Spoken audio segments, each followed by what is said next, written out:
What's happening, everyone? Yeah, look at that, very close up on this one here. Did this camera get adjusted? No, I guess it's a normal thing. Welcome to Unexpected Points, doing the live stream here on YouTube. So that's why I'm bumbling here a little bit at the beginning.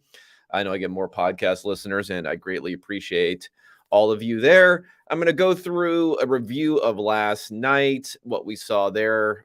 Good game for the brand, for the hashtag brand here, as far as the results and different things that ended up happening. I can't do too much victory lapping. There was the victory lap. The victory lap market was a little saturated, you would say, in economic terms. A lot of it was a little oversaturated last night with people victory lapping to Jahmyr Gibbs versus David Montgomery versus whatever. I just can't do the victory lap thing that much. I mean, maybe if I was doing a lot more of, fantasy football stuff or NFL, picks and things like that, I could do a lot more of that type of stuff. But, I just, read the stuff, get educated, and it'll end up coming through in the end. So anyway, I'll review that. I'll talk about what's going to go on this weekend a bit, take your questions on those sorts of questions, and also talk about some, storylines from the week, some things that are going on, some things that are percolating inside my head here. Okay, so let's start with last night. For those of you who are tuning in on YouTube, I will bring up, for further edification, I will bring up my advanced review, which you can find, of course, on unexpectedpoints.substack.com. Get up on there, people. Published it this morning with all of the advanced metrics and everything else. I go through it here, but obviously there's a lot more stuff on the website and more details on the website that you can get. So let's just go for the headline stuff. It was 14-point win. Got a little bit tight in the second half. I guess at one point it was like 2 possessions. You can throw the quotes up there, or, less than 2 possessions at one point, when they got it down to, I guess, 10. I think was it, when they failed on the second 2-point conversion. But still, the win probability never got that low for the Lions. A 14-point differential, but then it ends up being a 7-point differential by the adjusted score. So it's a bit closer. And the reason that is the Lions were successful offensively, 47% success rate versus only 40% for the Packers. But there were, big plays that really went in the Lions' direction versus going in the Packers' direction. And then there were turnovers and negatives that were pretty high for the Packers. And, I think if we look at a long enough timeline, it probably doesn't fully encompass like how good the Packers are vis-a-vis the Lions, in that they're probably going to have more negatives from a Jordan Love-led offense than a Jared Goff-led offense most of the time, considering offensive line, considering how they're banged up there, David Bakhtiari going to IR, and the Lions having a good offensive line. So yeah, this might not fully capture using historical rates for what we can expect from these teams for turnovers going forward. But at the same time, it was a 13 points and change advantage that the Lions had over Green Bay when it came to turnovers and 3rd and 4th down conversions. That's a big number. And I guess my numbers are saying it's probably more in the range of, let's say, 7-ish sort of points for what sort of advantage that they had based upon the underlying success of the offenses. Just to get into the details here for that, the Packers were 3 of 13 on 3rd downs. The Lions were 7 for 17. So the Lions weren't that much better at converting 3rd downs. But the most impactful play of the game, and I list out all the most impactful play of the games in my write-ups here, in terms of win probability, was Sam LaPorta, 13.5% win probability gain on the 35-yard catch and run that we saw in the first quarter. Very important play there, because you wanted to not only extend that drive, but to get way, way into Packers territory. I'll talk more about LaPorta a little bit later and why he fits into one of the brand things that had gone well in this game. The other impactful plays here, the interceptions, as far as EPA is concerned, the interception from Jordan Love in the beginning of the second quarter, I think it was the very first play of the drive. It may have been starting at their own 10, that Love was throwing a play action, going over the middle to Watson. Alex Anzalone dropped back into coverage, tipped it, and it was intercepted. You could say there was a bit of luck or poor luck in this interception from Love, but at the same time, he didn't get over the head of the linebacker. He allowed the linebacker to get a hand on it, who was dropping into coverage. And it looked like Watson was just going to be surrounded on the play anyway on that one. Jordan Love struggles in this game is also a good thing for the brand. Talk about that again a little bit more later on this one. And if we're looking at what interesting thing for the Packers is they actually ran the ball okay in this game. They just didn't do it much at all. They passed it almost 80% of the time. They were dropping back to pass in this game. So there's a high expectation for how often they would pass because the game script was a disaster pretty early. They were down 14-3 pretty early in this game. And then it got extended beyond that before we even got out of the first half. They were down a ton. But they even passed at an expectation at a rate higher than that. They were even 7.2% over that expectation. So I don't know if that means a ton as far as your expectations for Jordan Love going forward. He had some pretty low volume games earlier this year, and this was a high volume game for him. So I'm not sure if LaFleur was looking at this one as, one where they really had to put the pedal to the metal to come back, and maybe that had something to do with it, but something to consider here. All right, let's talk David Montgomery, Jahmyr Gibbs for you fantasy heads out there and others who just like to make jokes. As I had what I thought I'm going to say right now was the joke of the night. I know I don't have the biggest following, so maybe it doesn't end up actually registering as the joke of the night. But so my joke of the night was I now realize when Brad Holmes called Jahmyr Gibbs a positionless player, he literally meant he won't fill any of the positions on the field in the Lions offense. So the joke there, of course, being that Gibbs in a game where the Lions had 42 designed runs in this game, 42. Gibbs had 8 carries out of 42. He did have 5 targets, but on those 5 targets, 4 catches for only 11 yards.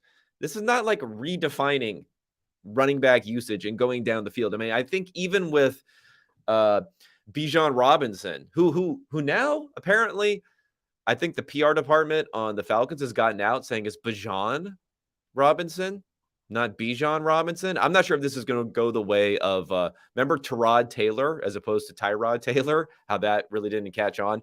I don't know which way we're going with Bijan, but I'll respect the man.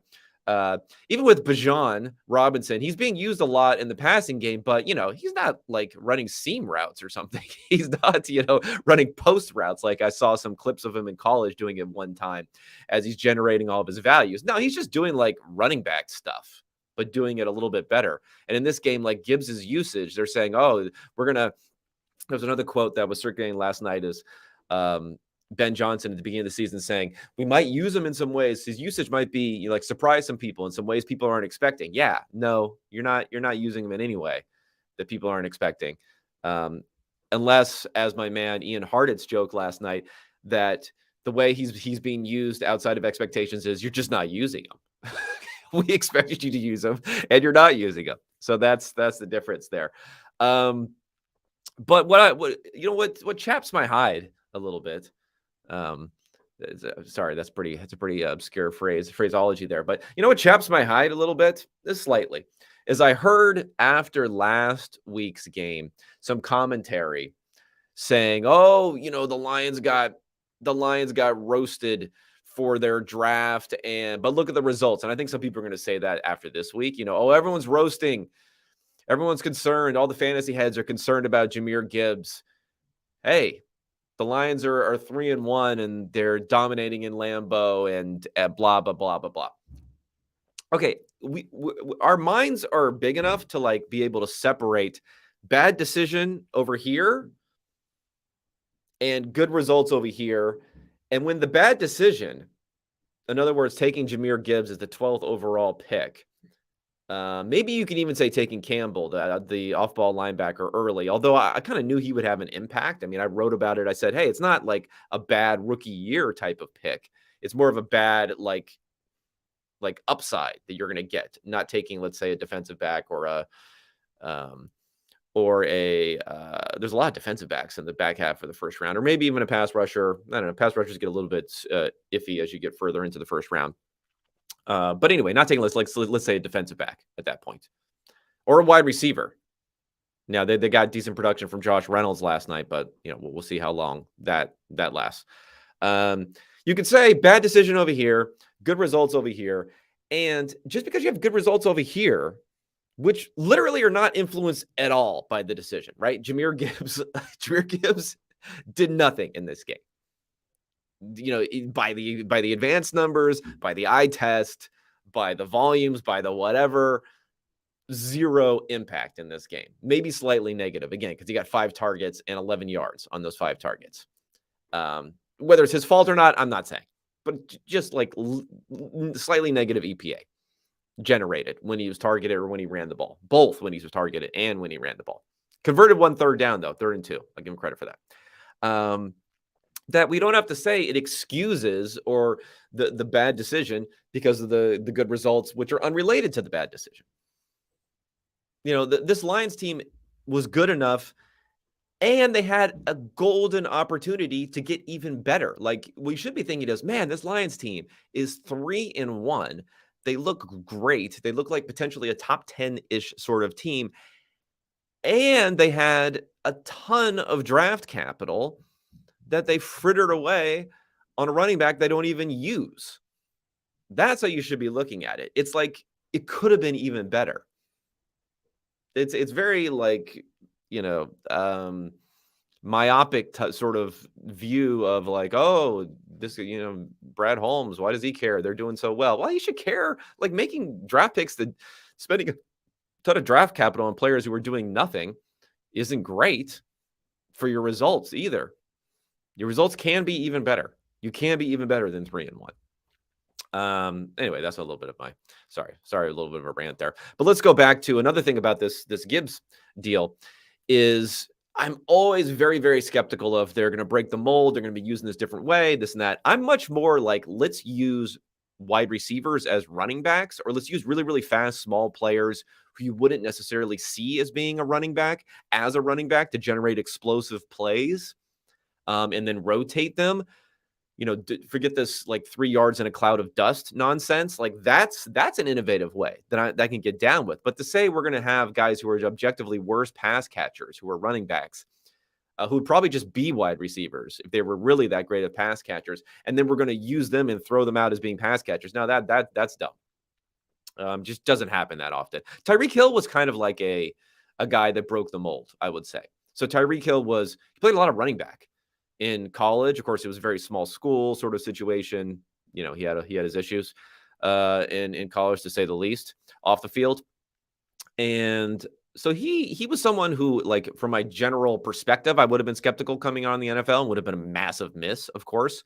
Super fast though. But, not as skeptical as when I hear about these running backs who are going to be, breaking the mold and everything they're doing. I mean, even Christian McCaffrey, he ran the ball a shit ton in college.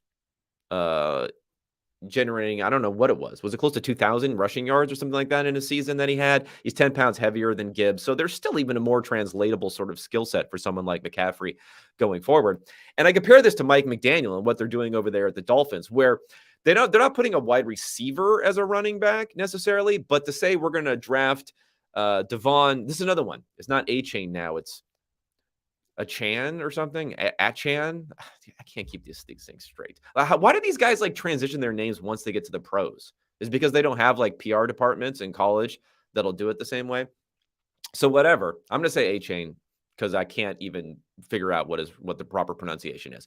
But when it comes to A-Chain, who's a small guy who's like, oh, we don't want him. Yeah, like getting someone outside the mold, great move there by the Dolphins. Also great move to let's do it in the 80s for our pick. Let's draft him 80 something at the end of the second half of the 3rd round, not 12th overall.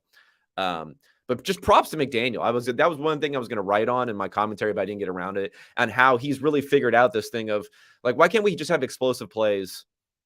You're taking away our throwing explosive plays.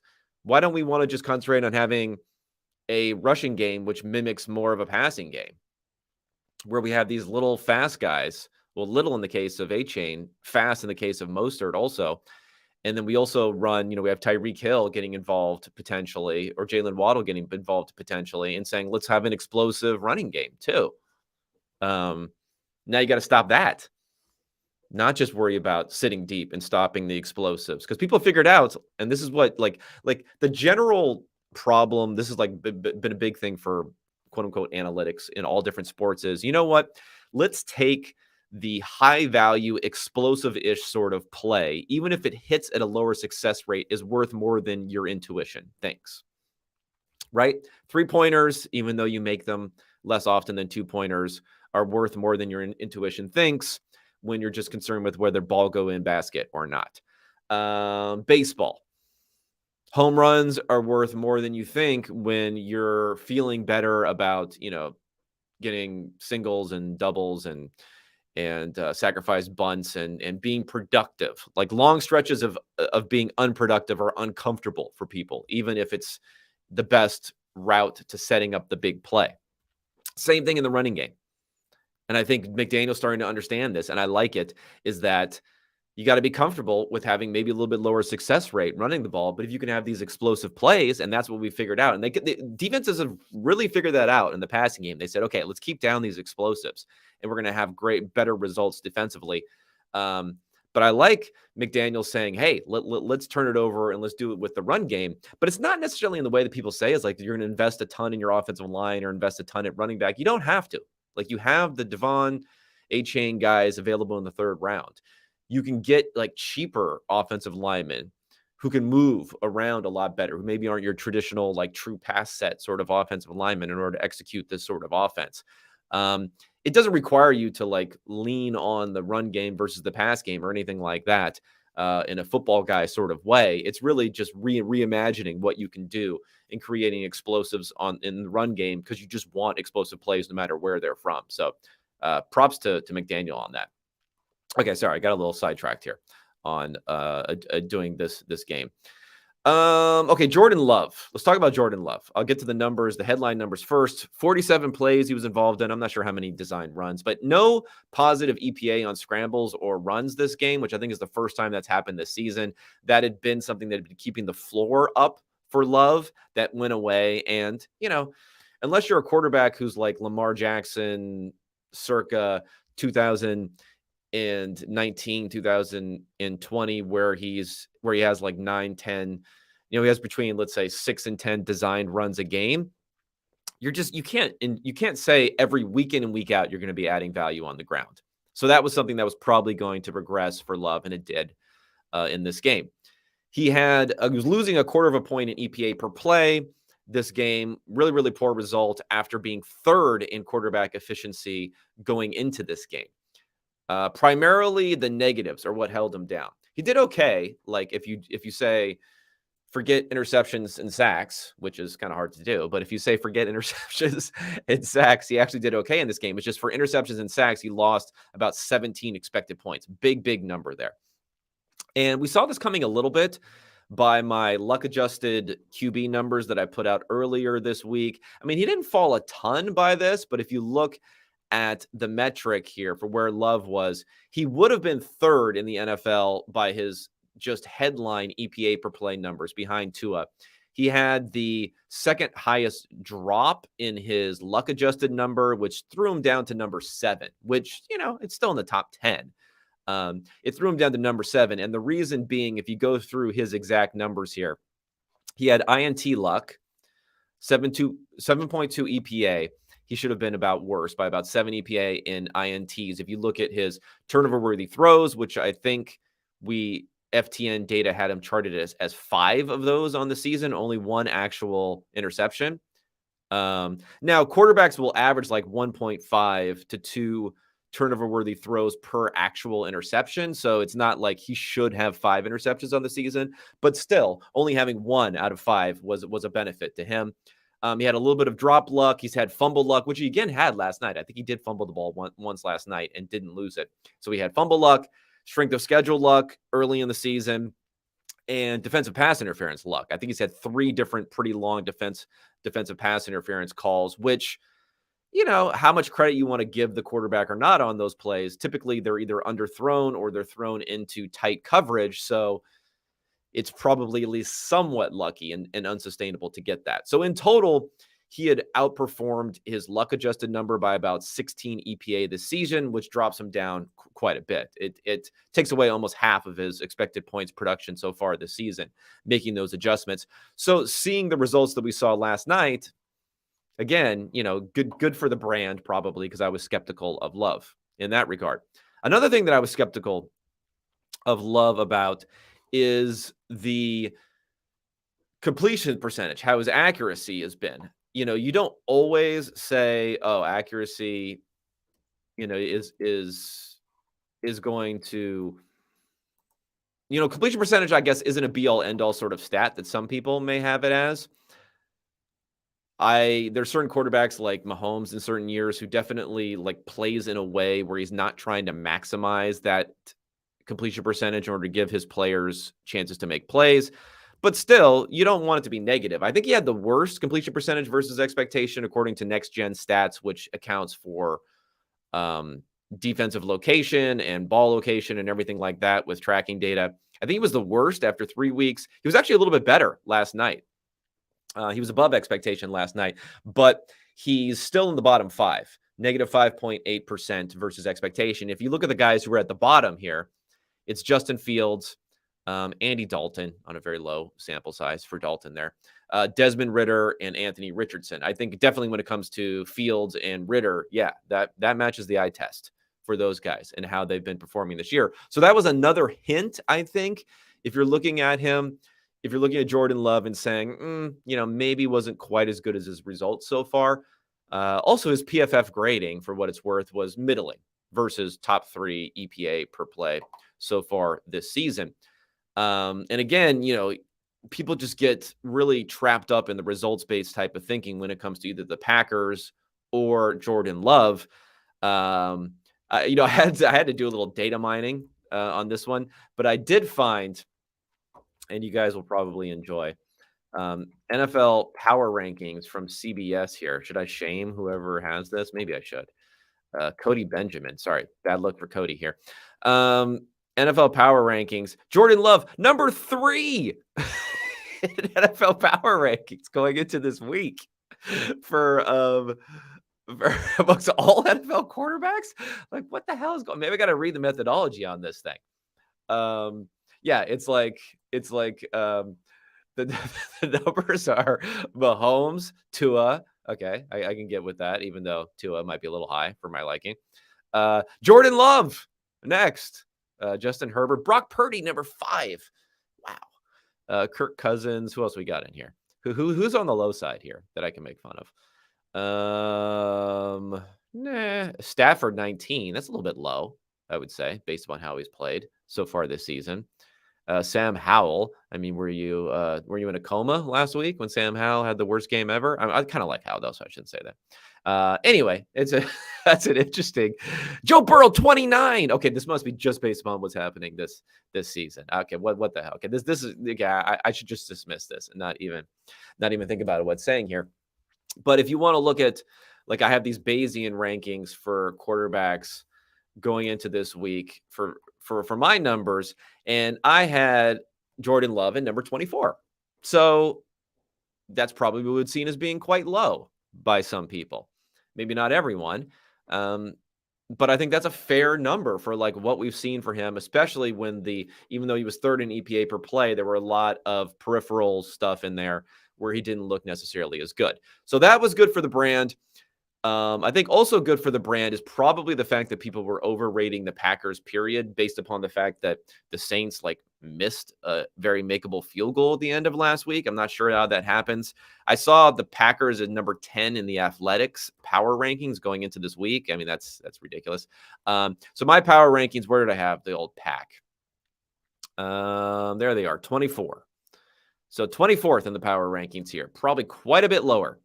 I have them below the Broncos, who are 0-3, and below the Commanders, below the Vikings. I think the Vikings have been legit, pretty good this year.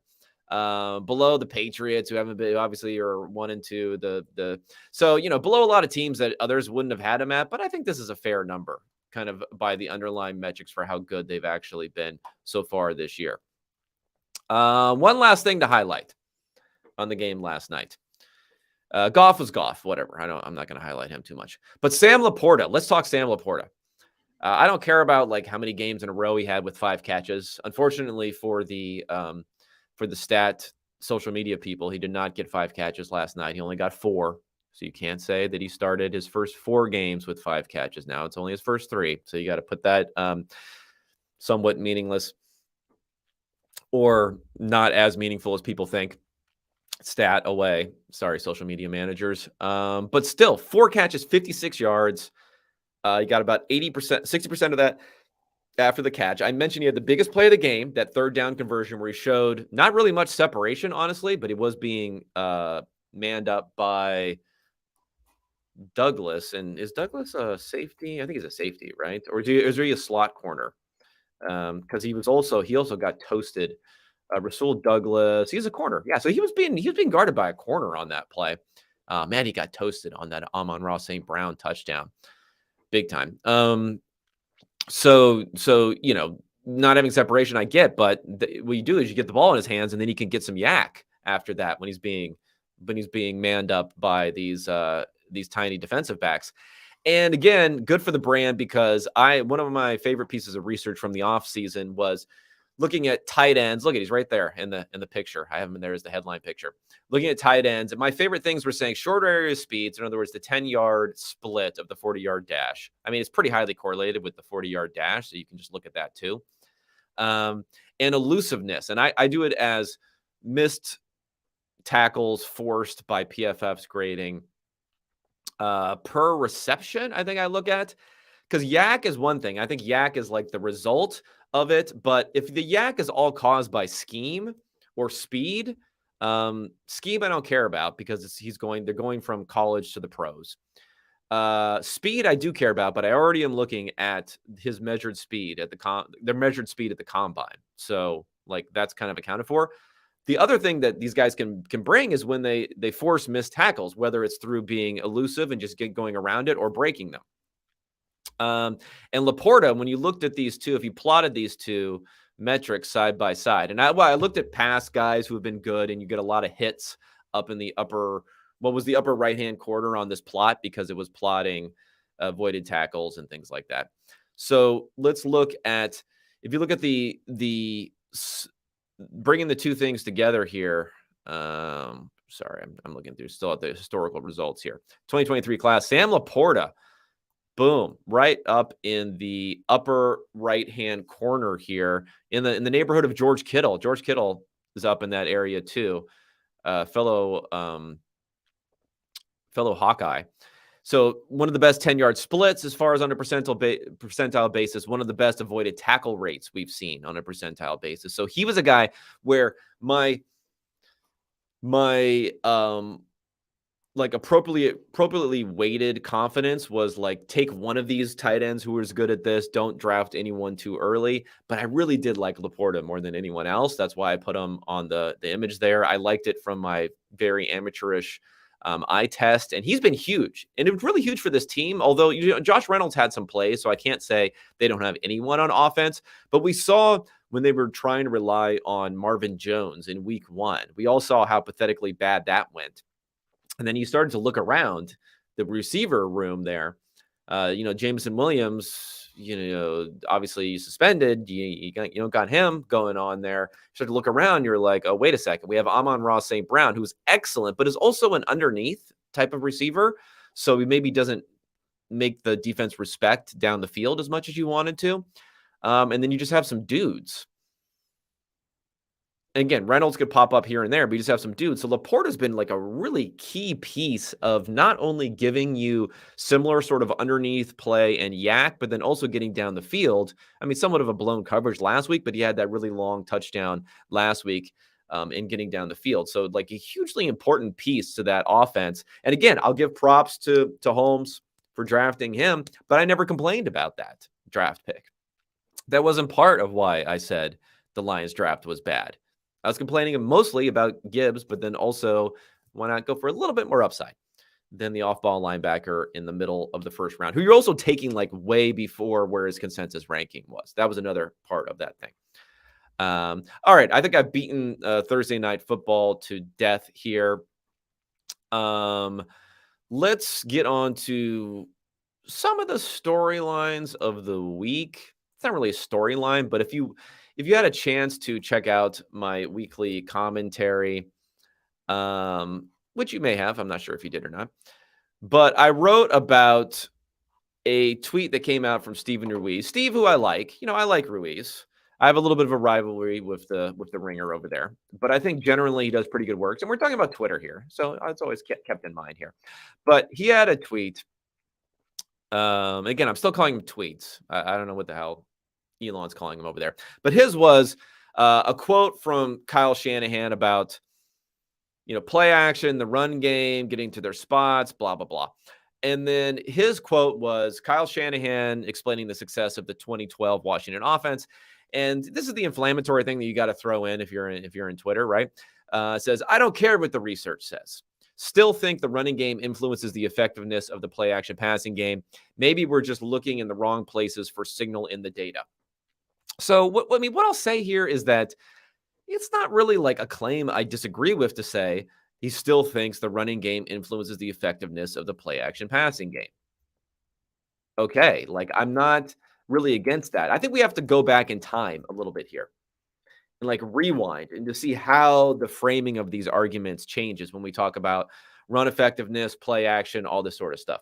There are two football guy claims that would happen in the broadcast booth, in the pregame, studio, when they're sitting around and every single person has this revolutionary idea of the fact that teams got to run the ball more. In the analysis on sports radio, wherever you're going to hear it, where the claims were, number one, you have to have an effective or a good running game to have an effective play action passing game. So like that was really like the definitive statement that was being made by the football guys. This is first. This is like the first thing that happens. That, or you got to establish the run, the good old establishing of the run.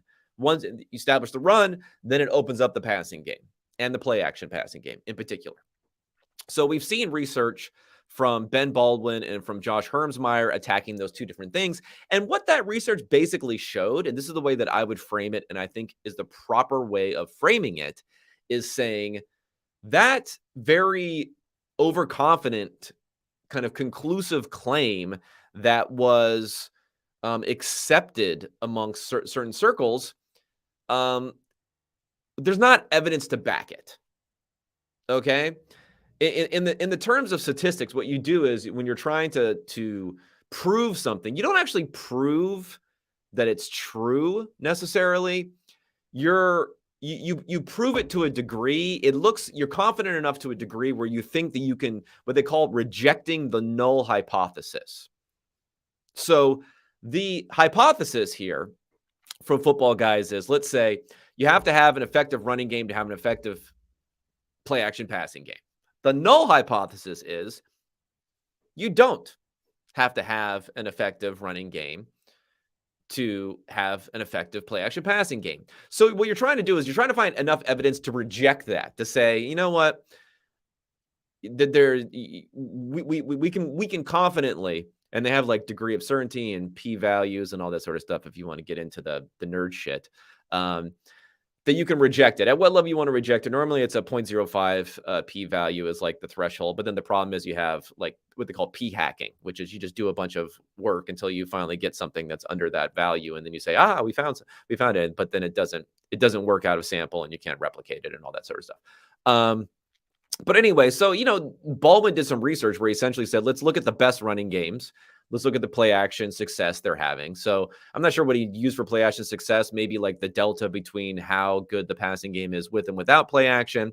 And then for the how good a running game is, it probably was EPA per designed run. And it's just a bunch of noise. There's no like real correlation there. So that was the conclusion. And I think what's happened, either through the fault of nerds communicating it or a misinterpretation, in my opinion, of the results is we went from saying that the football guy opinion shouldn't be believed to be fact.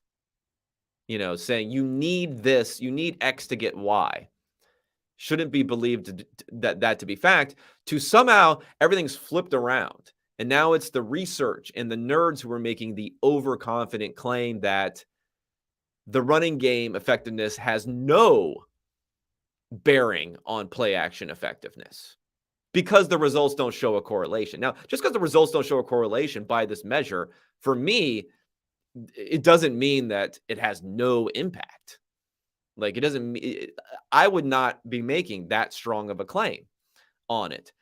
But now, like, and maybe this is like a rhetorical sort of thing that people want to do, because it makes it easier for them to be on the right side here. And it makes the nerds look overconfident in making, outlandish claims. Now, somehow, we're on the defensive and it's us having to prove that there is absolutely no effect on the play action passing game by how well you run. And that's something I don't think is really A, you could even prove, and B, is even true necessarily. And the reason being is, and this goes back to my general thing of like, all models are wrong, some are useful. So why are models wrong? Well, one of them is your inputs, your variables that you're putting in there. You're trying to capture something through those variables, but you don't directly capture the hypothesis, what you're trying to test for in the hypothesis. If you're saying effectiveness of the running game, or having a good running game, having a strong running game is what the claims would be, those types of words. You need that to have good play action. Like, what does a good running game mean?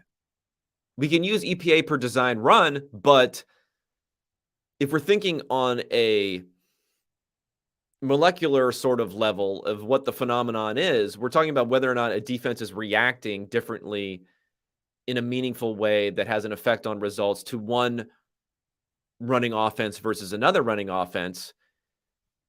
Whatever they're reacting to, whatever perception we're thinking that they may have, whatever they're talking about when they're like, oh, we really got to stop the run versus this particular team. How aligned is that with EPA per designed run? I'm not sure it's that aligned.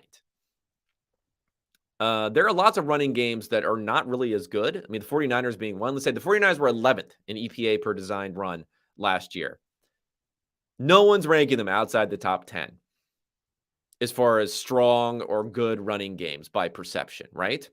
So, like, using EPA per design run doesn't really capture what we're actually trying to measure. I mean, it's close. It's like directionally pretty close. Like the teams that are good in EPA per design run are kind of more likely to be seen as being perceived as being good running games than those that are at the bottom.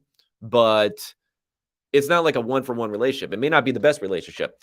I think volume probably matters a lot in perception of how good a running game is, how much a team is just able to run the ball and put up counting stats.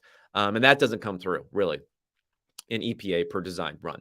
So it has trouble measuring that. And then I also found a pretty good article. Supposedly this guy works for the Ravens. And I want to give props to someone who commented and left this article. Let me bring it up here. And I'll for those listening in, I'll mention it. Let's share this old tab. Rogue Football Analytics is the name of the website. The gentleman here is, where's his name? Does he have his name on here? Andrew Rogan. BA in Quantitative Economics, Middlebury College, 2019, formerly at Army football player. So he's with the Ravens now. So the blog is officially retired, where this one is really some nerd shit. Like he's really getting into a lot of the stuff here about rushing success leading to improved play action effectiveness. And what he does in here is he mentions some of the things that I mentioned where he thinks we're measuring the wrong things. But not only as far as what's like a good running game, but he focuses most on, and I'll just flip through this for anyone who's watching. Like you see, there's a lot of nerd shit in here. He focuses most on the other measuring incorrectly the variable of success. What means success in play action passing? Because what he says, and I think is interesting, is that he looks at lagging success. So he does look at EPA. He does use that same variable. But what he's really looking at is, let me see if I can find an exact plot that he has on here to talk about it, is the effectiveness for crossing routes and other routes versus routes down the field. And his theory that he postulates here is you have to really divide that stuff up, because the effectiveness that you're having in play action is going to affect linebackers who have responsibilities to have to go fill their gaps, which will open up certain areas of the field. And that has also come through somewhat in research, and someone's Doug Analytics is mentioning it here, is to tracking data to look at how much they bite on that. Eric Eager has done some work there, looking at tracking data there and looking at how much the linebackers bite. It's part of the same phenomenon where that's really where things are happening, where theoretically, now again, theoretically, the third level of the defense should not be affected. Their responsibility should not be as affected by play action passing. Now, safeties do have some responsibilities when it comes to like wide zone and others of gap responsibility far on the outside. But, the deep safety at least, or the deep corners, if we're talking about corners who are also dropping back a bit in some of these defenses, they theoretically should not be affected by the play action. They are, they're looking in the backfield. I think that they're affected by it, but theoretically they shouldn't be. But when he divides it up, he says, there's a much bigger, we can kind of get like a bigger effect of looking at running effectiveness versus play action success if we just look at like middle of the field, more intermediate throws, stuff that'll affect the second level of the defense, who really should be affected by play action. So I think that's really good. And he finds something at a meaningful-ish sort of number. I think the p-value is 0.1, so it's not, the industry standard sort of 0.05, but whatever. Again, I don't really care about that sort of stuff.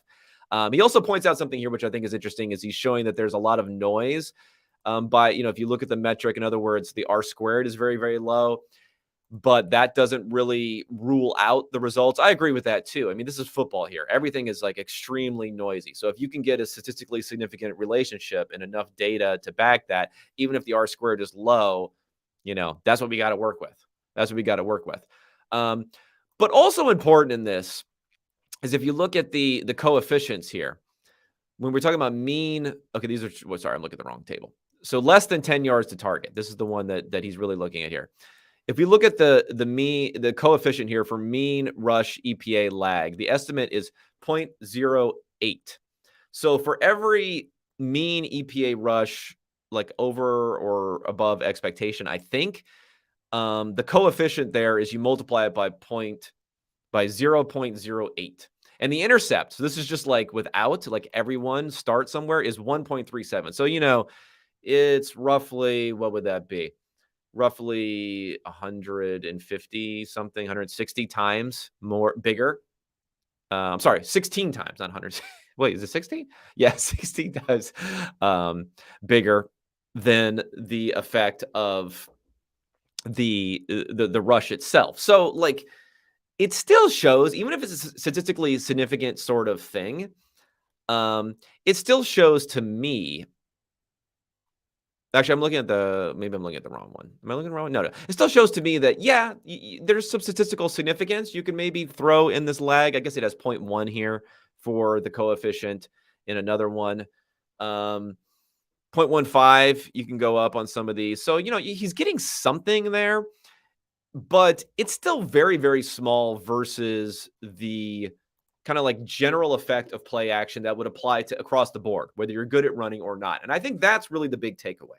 It's not rushing success or ability has no effect on play action. It's just, it's small, most likely because we don't see it in the main numbers. Even if we segregate it in a way to try to really dig in on a specific thing where it would have an effect, it's still small. Even when we find something, it's small. So we have to ask practically, even if we can say, oh yeah, it has a very, very small effect, it's much smaller than what people think it has an effect. And if that's the case, now we have to say, like, what decisions are we making based upon this knowledge that we have? So if we now know that it has a small but significant, statistically significant effect, how good you are running the ball, how do you change your behavior? I mean, all teams are trying to run the ball well, right? It's not like teams are saying, hey, you know what? I'm going to try to be bad at running the ball. So all teams are trying to run the ball well. So what are ways practically that you can run the ball better? And what are the opportunity costs if you're doing that? One, you draft more specific running, like offensive linemen who are good at run blocking, running backs who are good at running the ball. But then your opportunity cost is you're not doing as much on passing. You could say we spend more time game planning running versus, you only have a certain number of hours in the day. There's an opportunity cost. You're maybe not game planning as much for passing. You could say we run the ball more often, maybe, if you want to say like running volume is your effectiveness thing. And that's what a lot of people say, establish the run. This is the main problem with establishing the run is, well, if you're going to run the ball more often, you're taking a per play hit on your efficiency there. Almost certainly.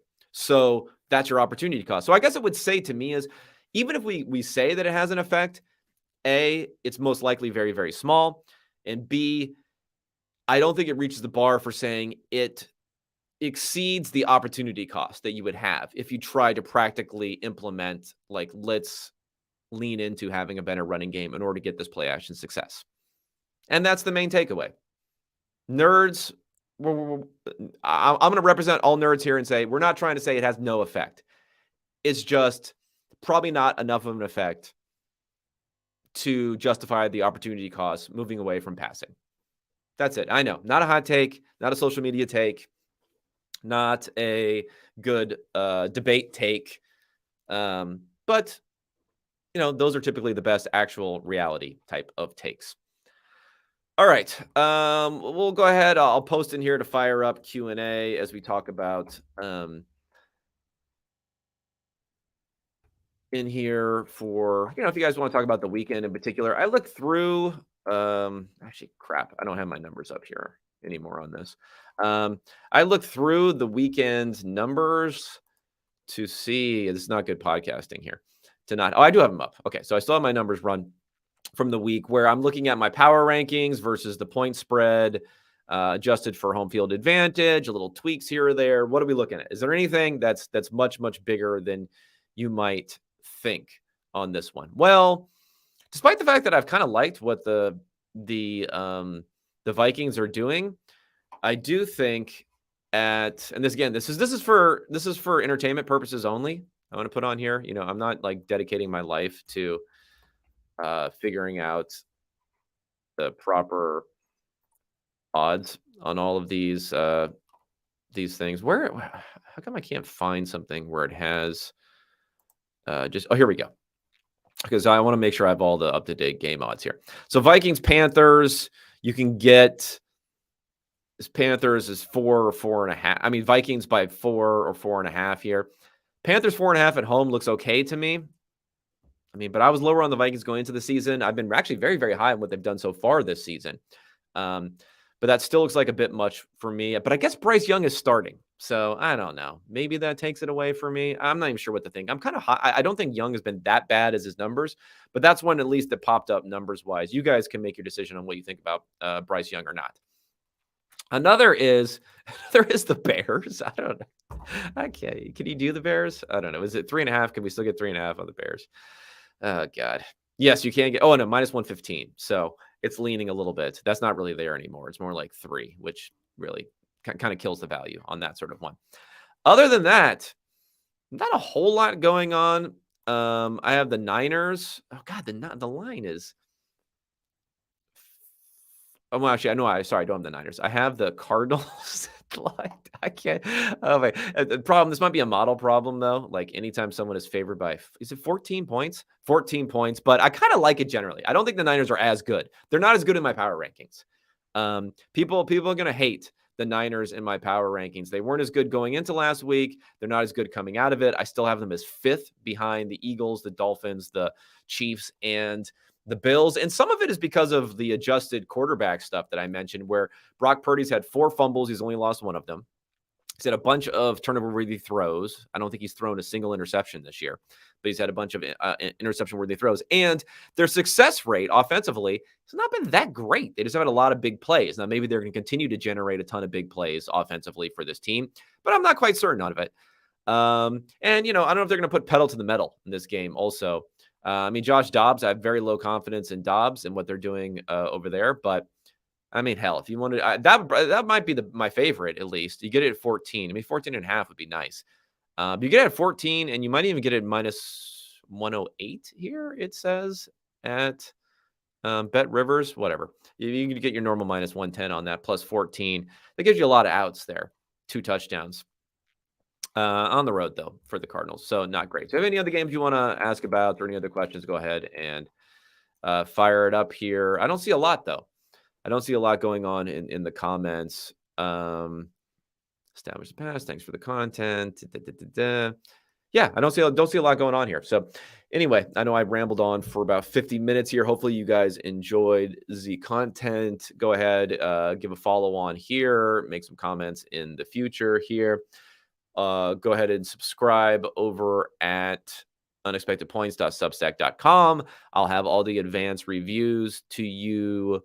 I definitely have the early games on Sunday night, maybe the late games too on Sunday night. And then normally I try to do Sunday Night Football on Monday morning and then come at you with another podcast on Monday morning, wrapping everything up.